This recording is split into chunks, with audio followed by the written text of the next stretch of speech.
Cái giờ em đang làm là cái gì nữa? Phá lấu. Phá lấu hả? Cái này là phá lấu heo. Phá lấu heo. Gồm có lưỡi, có thịt và có phèo với có bao tử. Thơm quá ha. Bạn rưới lên một lớp rồi để làm nóng, rồi bạn múc lại. Trong cái phá lấu ăn trước nha. Mình ăn hai loại chứ đến lý là mình ăn có cái loại kia không.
Xin chào cả nhà, Gia Phú và Mèo rất vui được chào đón cô chú anh chị và tất cả các bạn đã đến với PM Food Travel. Chúc mọi người có một ngày làm việc thật tương lai nhiều năng lượng nha. Không biết là mọi người có nhìn thấy là mình đang đứng ở đâu không? Mình đang đứng ngay gần ngã tư Lý Chính Thắng và Nam Kỳ Khởi Nghĩa. Địa chỉ mình đang đứng có số là 284 Nam Kỳ Khởi Nghĩa, phường 8, quận 3. Chúng ta sẽ đi ăn bánh mì chấm ngày hôm nay. Thì ở đây cái địa điểm này là mình thấy là thời gian gần đây là được một số bạn trẻ chia sẻ trên mạng xã hội. Ở đây có một loại bánh mì chấm, Phú nhìn thì Phú thấy nó lạ lắm, không biết là nó như thế nào. Thì bây giờ mọi người cả nhà chúng ta vào trong tìm hiểu cái món bánh mì ở đây ra sao nha cả nhà. Mọi người nhớ like, share cũng như là ấn nút subscribe nha. Cảm ơn mọi người. Rồi cả nhà ơi, mình đang đứng trong cái quầy, chung là quầy cũng nhỏ nhỏ bé bé xinh xinh thôi. Thì giới thiệu mọi người là bạn Hiếu, là nhân viên của cái quầy bánh mì chấm này. Hiếu ơi, cho anh hỏi là cái giờ bán của mình là như thế nào vậy Hiếu? Mình mở cửa từ lúc 6 giờ sáng cho đến 1 giờ chiều và mình ngưng là 2 giờ, 3 giờ và mình tiếp tục bán từ 3 giờ tới 9 giờ tối. Wow. Nhưng mà là cái món bánh mì, tất cả cái món bánh mì trong đây là cũng bán từ sáng tối luôn. Dạ đúng rồi. Thì lúc nào mọi người có thể đến thưởng thức thử.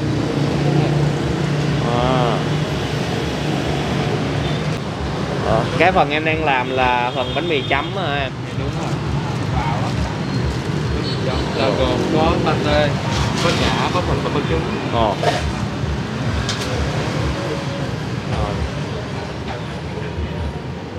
Vào nước này.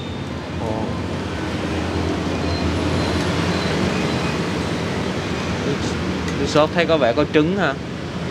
Đúng không em? Đúng rồi. Cái này là hầm từ xương. Có nấm, có trứng. Món này lạ quá. Hành phi. Đặc trưng của bánh mì chấm là phần ớt á. Ớt này là ớt riêng từ Bình Định. Bình Định.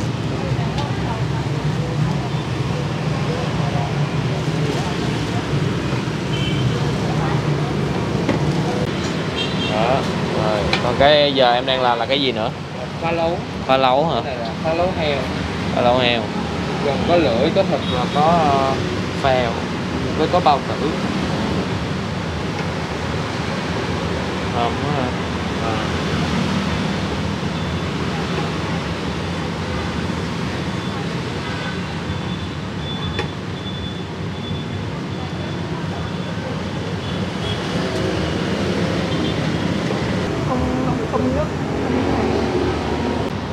Một dĩa rau đi ăn kèm. Hành, đu đủ, dưa leo.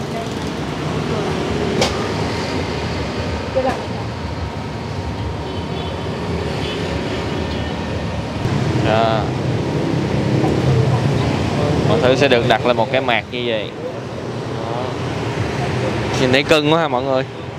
Ở đây sẽ có bán bánh mì mang đi nữa. Đây coi. Anh thấy bánh mì ổ thập cẩm với bánh mì phá lấu là nó có giống như cái bánh mì chấm không em? Dạ, khác đó. Cái bánh mì ổ bánh mì ổ mình sử dụng thịt kho, còn bánh mì thập cẩm là mình sử dụng thịt.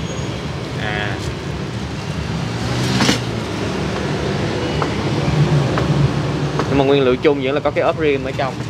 Đúng rồi, phần nào cũng sẽ có ớt rim trong phá lấu.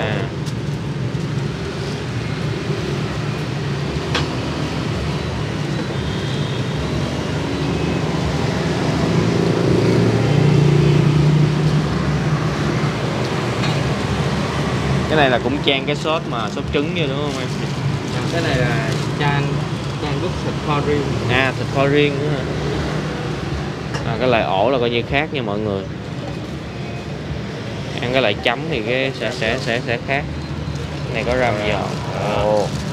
Ngon quá. Ổ em đang làm là bao nhiêu vậy? Có giá 20. 20.000.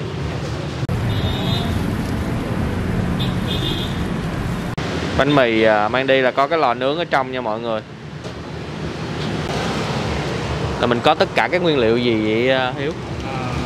Bây giờ em đang làm bánh mì chấm là mình gồm có chả, có thịt, có trứng, có pate, có trứng và có thịt nướng với cả chả. Anh thấy có tới 3 loại thịt luôn. Thịt này là để dùng bánh mì thập cẩm, bánh mì ổ để mang đi á. Đúng rồi. Còn chấm là ở đây là xài thịt nướng. Dạ đúng rồi.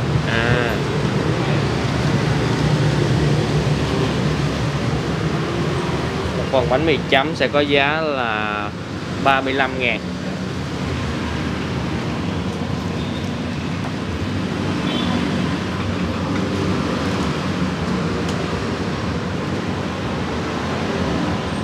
Ủa mà cái món này là của miền Trung đúng không em? Dạ đúng rồi, gốc là ở Quy Nhơn.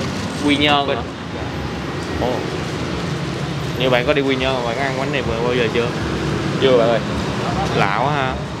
Bình thường ở món này ở ngoài Quy Nhơn là nó mặn hơn. Tại hôm nay mình cắt tôm lại để cho hợp vị với người trong Sài Gòn. Ngoài đó cay với bù ớt.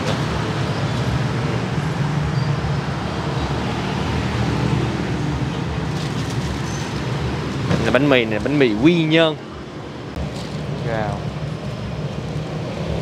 Rau thì có đu đủ nè, tàu hành bào đúng không?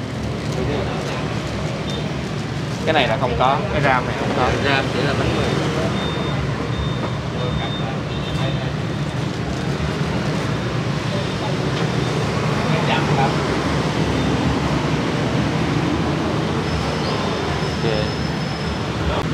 Có trứng nữa nè mọi người, mà cái trứng này cái màu nó đẹp quá ha. Nó là như thế nào em? Dạ cái này là kho với cà rốt. Kho cà rốt. Màu cà rốt. Rồi pate này cũng có phải là ở đây hay là bên từ Quy Nhơn luôn? Tất cả nguyên liệu mọi thứ của anh em là từ Bình Định, Quy Nhơn gửi vào hết. Dạ. Thịt cũng vậy hả? Dạ.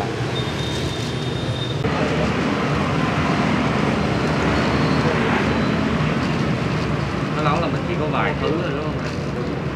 Em nói là cái gì? Có lưỡi, có thịt, có phèo và có bao tử. Lưỡi, phèo, bao tử, thịt.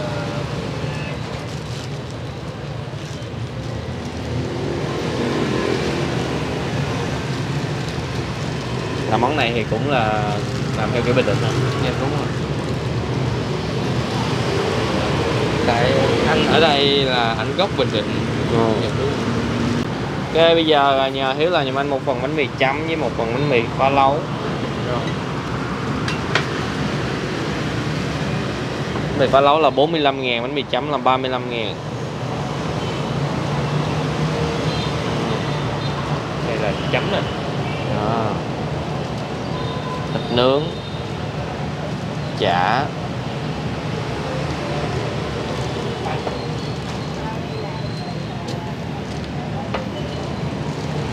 lấu.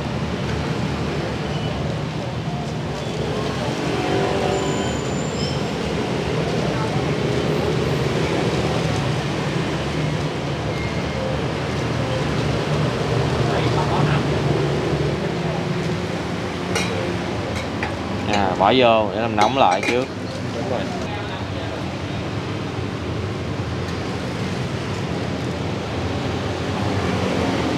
Bạn rưới lên một lớp rồi để làm nóng, rồi bạn múc lại.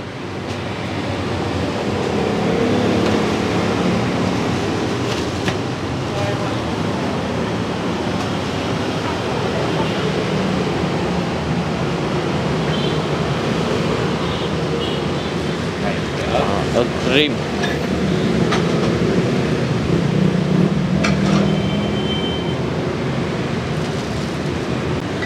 Đây, đã sôi.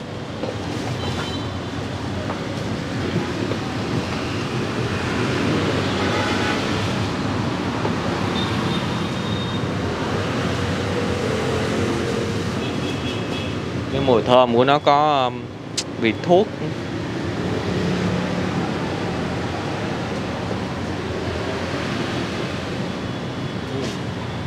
Thơm quá.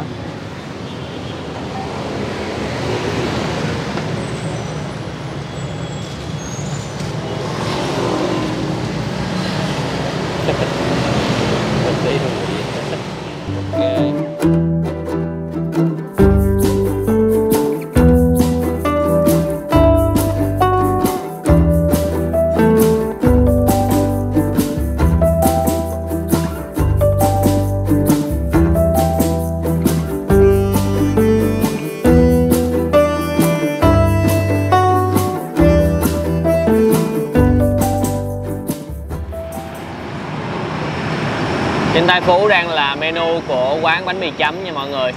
Giá cho một ổ bánh mì mà mang đi là từ 20.000. Ổ thập cẩm hồi nãy mình có quay rồi. Bánh mì phá lấu thì là cũng là cầm mang đi là 30.000. Ăn tại chỗ thì là chấm là 35, phá lấu là 45. Ngoài ra ở đây nếu mọi người không có ăn bánh mì thì mọi người thích ngồi đường phố gì cũng có các món ăn vặt như là bánh tráng dẻo, tự trộn, rồi bánh tráng nước dừa, có tré lá ổi trộn nữa, giá 50.000. Nước thì Phú thấy giá cũng rất là vừa phải, một cái ly có giá 15, 16, 18, ly lớn là 30, 35.000. Rồi. Rồi bây giờ Gia Phú xin mời cả nhà, cô chú anh chị và tất cả các bạn chúng ta cùng thưởng thức bánh mì chấm Quy Nhơn xem như thế nào nha. Ok, đây là hai phần 35 và 45, 45 phá lấu, 35 này nha. Giờ Phú với mọi người Phú nếm thử hai loại nước, nếm thử cái nước phá lấu chứ đi. Nước rất là thơm.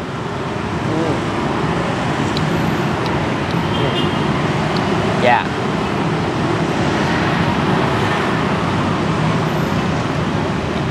Cái nước này nó sẽ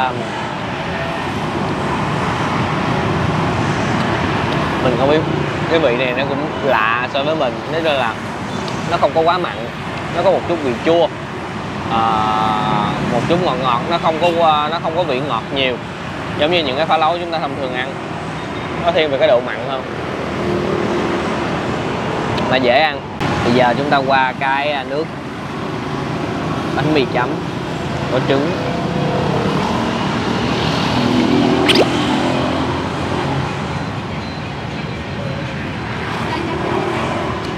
Nước sánh nhẹ, vị nó thanh lắm, nó có một phần chút giống nước xíu mại, rất là thanh. Để pha với cái rim mình nếm xem nó như thế nào.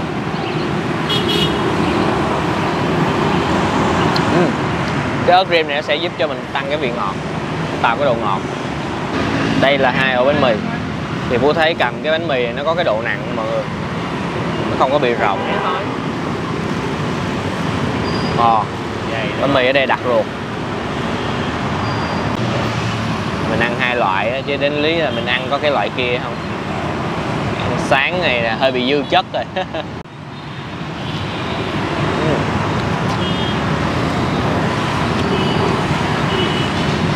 Ai thiên về khẩu vị mặn thì mình ăn cái phá lấu này nha.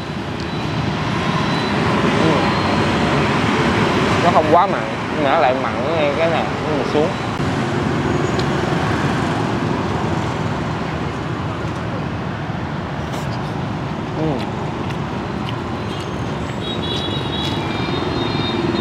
Cái này không có nước chấm gì nữa nha. Nếu mà đối với những bạn nào mà quen ăn cái loại mà bánh mì phá lấu thông thường á, còn cái vị ngọt thì hơi thiếu nha.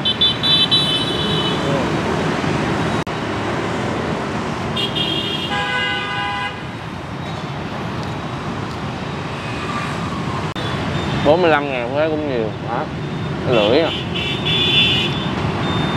Dày cơ.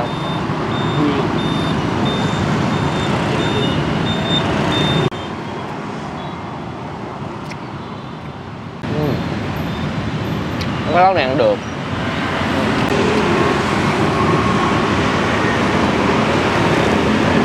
Rồi chấm miếng này qua cái kia.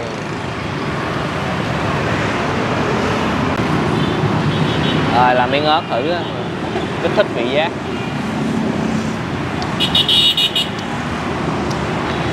Ớt rim thì nó thơm không? Nó ngọt, giống vị dâu vậy. giống mứt. Thiệt.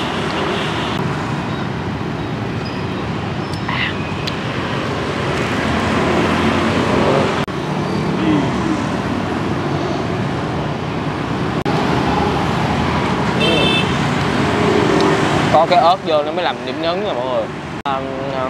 Có thể nhợt nhạt lắm.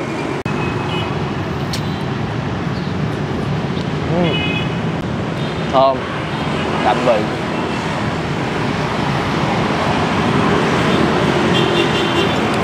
Đây, rau chỉ có vậy thôi. Đu đủ, hành nha.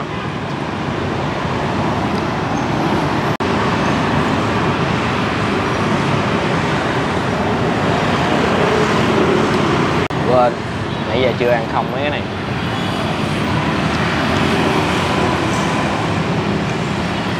Thịt đó nó sẽ hơi khô, mà khi mà ngâm này nè, nãy giờ cũng đã mờ bớ rồi, nó săn, cái thịt rất là săn. Đây mình ăn miếng pate thử nha.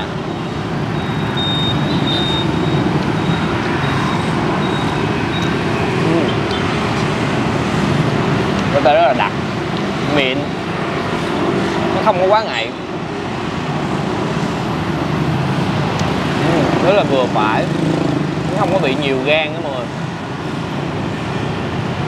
Đây, ăn cái trứng.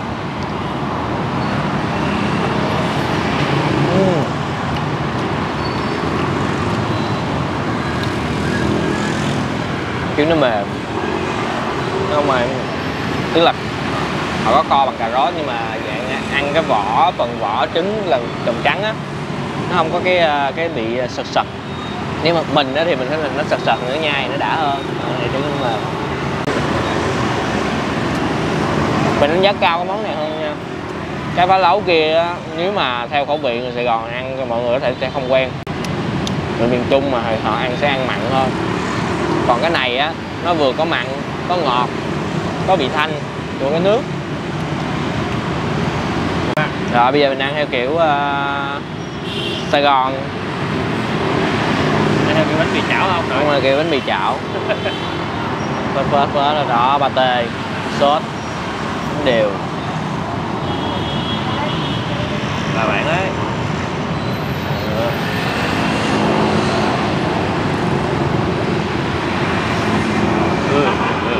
Nó hơi ấy một tí xíu.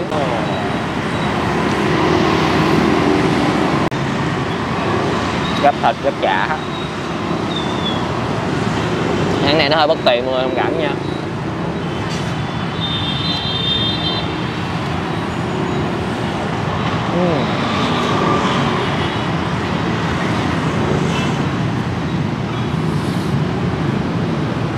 Một miếng nước.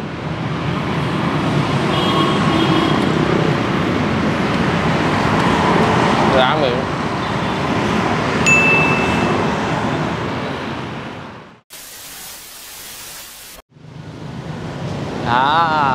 Ok, trước mặt mọi người chỉ là cái không gian mà ngồi ở ngoài đây. Chúng ta có thể ngồi vỉa hè, từ bên đây dài có tới cái chỗ nãy mình ngồi, ngắm được phố buổi sáng, ngồi uống ly cà phê, ăn bánh mì. Thì tổng quan ngày hôm nay tôi thấy món bánh mì này nó lạ miệng. Lần đầu ăn có cái hương vị lạ vậy để thay đổi cái khẩu vị mà quen thuộc hàng ngày. Thì nếu mà ai mà yêu thích cái dạng món bánh mì á và lại chấm như vậy á, thì hãy đến đây thử nha. Thì theo Phú thì nên ăn thử cái loại bánh mì chấm 35.000. Còn bánh mì phá lấu á, 45.000 thì nó thiên về vị mặn, cho nên ai khẩu vị mặn thì mình nên thử nha. Còn cái chấm á, thì nó thanh. Cái điểm nhấn chính là cái ớt, ta phải hòa quyện thì nó sẽ có thêm cái vị ngọt. Mình ăn một phần thì mình thấy vừa đủ á, nên mà ăn thêm một phần nữa thì có thể là ngán. Tại vì khi mà hòa quyện hết rồi có pate rồi có cái trứng nữa thì cái nước nó sẽ ngậy hơn đó. Rồi ai đã từng ăn bánh mì chấm ở 284 Nam Kỳ Khởi Nghĩa, phường 8, quận 3 thì để lại bình luận phía dưới nha. Cảm ơn mọi người đã dành thời gian xem clip từ nãy đến giờ. Đừng quên một món ăn ngon sẽ ngon hơn nếu chúng ta thưởng thức cùng người thân, bạn bè và chia sẻ nó với tất cả mọi người. Xin chào và hẹn gặp lại cả nhà ở những clip hấp dẫn kế tiếp.